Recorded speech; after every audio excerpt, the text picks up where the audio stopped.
Dictation start हो गई 3 second बाद।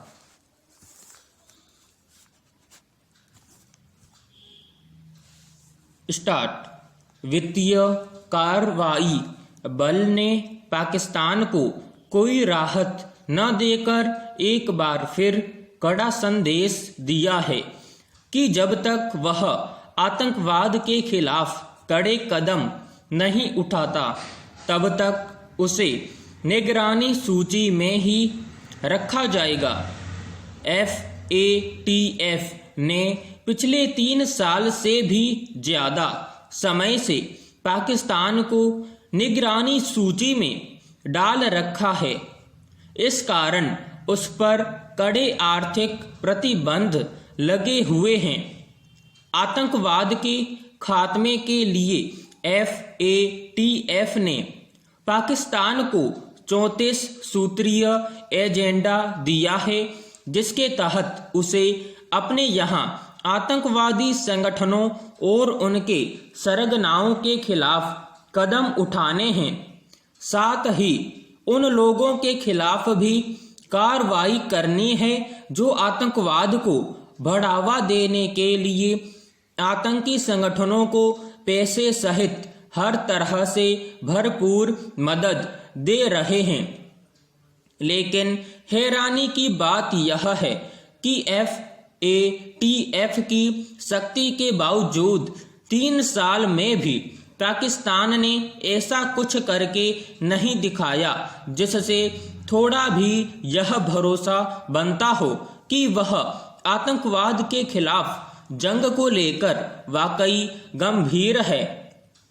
इससे तो लगता है कि पाकिस्तान को FATF की कार्रवाई की कोई परवाह नहीं है, न ही दुनिया के तमाम देशों के दबाव का उस पर कोई असर पड़ रहा है। पैरा गौरतलब है कि FATF समय समय पर होने वाली अपनी बैठकों में पाकिस्तान को चेताता रहा कि आतंकवाद से निपटने के लिए वह उसके एजेंडे पर चले और निर्धारित मानदंडों को पूरा करे। इस साल फरवरी में भी FATF की बैठक में पाकिस्तान को लेकर समीक्षा की गई थी, पर पाया गया कि आतंकवाद पर लगाम की दिशा में पाकिस्तान ने ऐसा कुछ नहीं किया जिससे उसे निगरानी सूची से बाहर निकालने के बारे में विचार किया जाए।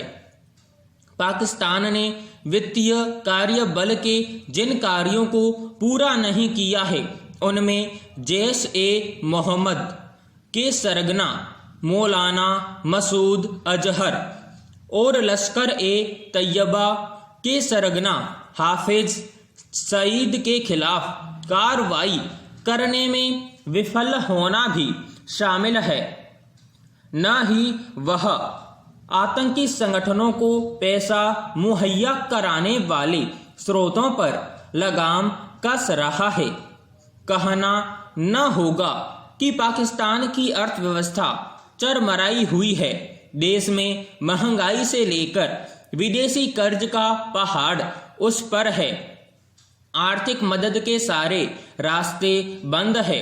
FATF की निगरानी सूची में होने की वजह से अंतर्राष्ट्रीय मुद्रा कोष, विश्व बैंक जैसे अंतर्राष्ट्रीय वित्तीय संस्थाओं से मदद भी नहीं मिल पा रही है। ऐसे में अभी अगर पाकिस्तान के हुक्मरान आतंकवाद से निपटने में कोई कदम नहीं उठा रहे तो साफ है कि वे ऐसा करना ही नहीं चाहते। पैरा दशकों तक पाकिस्तान के हमदर्द रहे अमेरिका तक ने उसे वैश्विक आतंकी कहने से परहेज नहीं किया, तो इसके पीछे कुछ ठोस कारण रहे होंगे।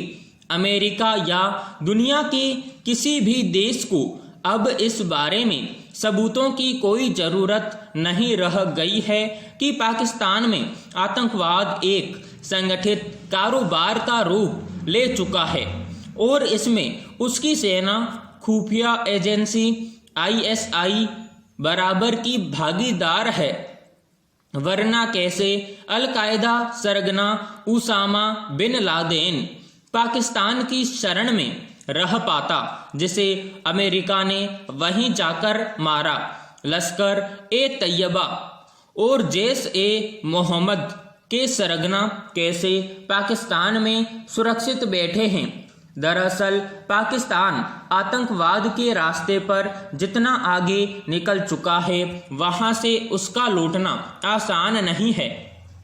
पाकिस्तानी हुक्मरानों में न तो इसके लिए राजनीतिक इच्छा शक्ति है और न ही ISI और सेना उन्हें ऐसा करने देगी। पेरा बाहर से आ रहे चंदे पर अंकुश लगाने को लेकर सरकार प्रतिबद्ध है।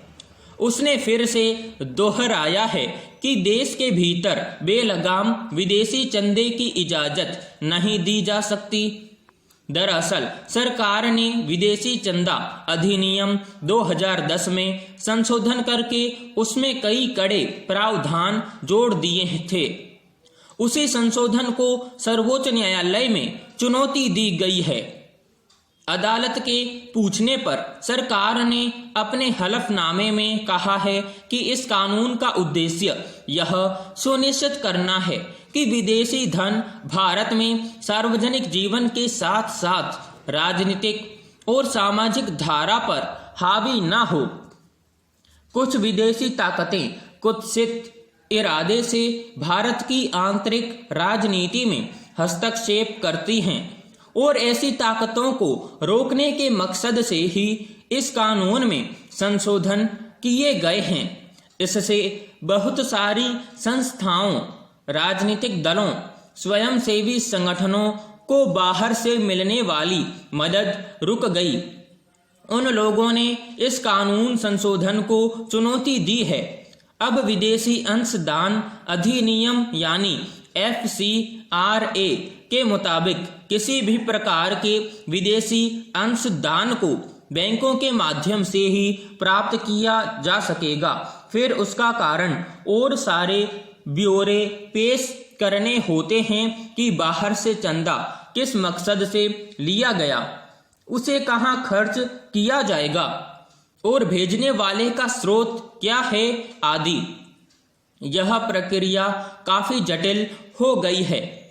इसलिए ऐसी अनेक धर्माधा संस्थाओं का बहुत सारा पैसा विदेशों में फंस गया है, जिनकी शाखाएं भारत के अलावा दूसरे देशों में भी है। पैरा दरअसल विदेश से मिलने वाले चंदे का कई बार दुरुपयोग भी देखा गया है। चरमपंथी संगठनों को भी चंदे के नाम पर बाहर से पैसा भेजा जाता रहा है। यह भी छिपी बात नहीं है कि कई विदेशी संस्थाएं भारत में अपने धर्म का प्रचार प्रसार करने, भारतीय संस्कृति को भ्रष्ट करने के इरादे से भी कई संस्थाओं को धन देकर प्रोत्साहित करती रही हैं। पहले तो अमेरिकी संगठन CIA आदि के भी भारत में इसी तरह चंदे भेजकर अपनी गतिविधियों को चलाए रखने की शिकायतें मिलती रहीं। गलत इरादे से गतिविधियां संचालित करने और लोगों को लाभ पहुंचाकर भारतीय व्यवस्था में सेंध लगाने को उकसाने जैसे प्रयासों को किसी भी रूप में उचित नहीं कहा जा सकता। उन पर रोक लगनी ही चाहिए। मगर विदेशी चंदा अधिनियम में संशोधन से कई सार्थक कार्यों पर भी बुरा असर पड़ा है, जिसके चलते स्वास्थ्य, शिक्षा, पोषण, बाल अधिकारों आदि से जुड़े काम प्रभावित हुए हैं। इसलिए संशोधन पर आपत्ति जताई गई है। पैरा छिपी बात नहीं है कि बहुत सारे स्वयंसेवी संगठन विदेशी चंदे के बल पर भारत में अनेक महत्वपूर्ण सामाजिक कार्यों में संलग्न थे। मगर जब से विदेशी चंदा मिलना बंद या कम हो गया है, ऐसी कार्य ठप पड़ गए हैं, क्योंकि स्वयंसेवी संगठनों के पास इतनी निजी पूंजी नहीं होती कि उससे वे सामाजिक कार्य कर सकें। स्टॉप समाप्त।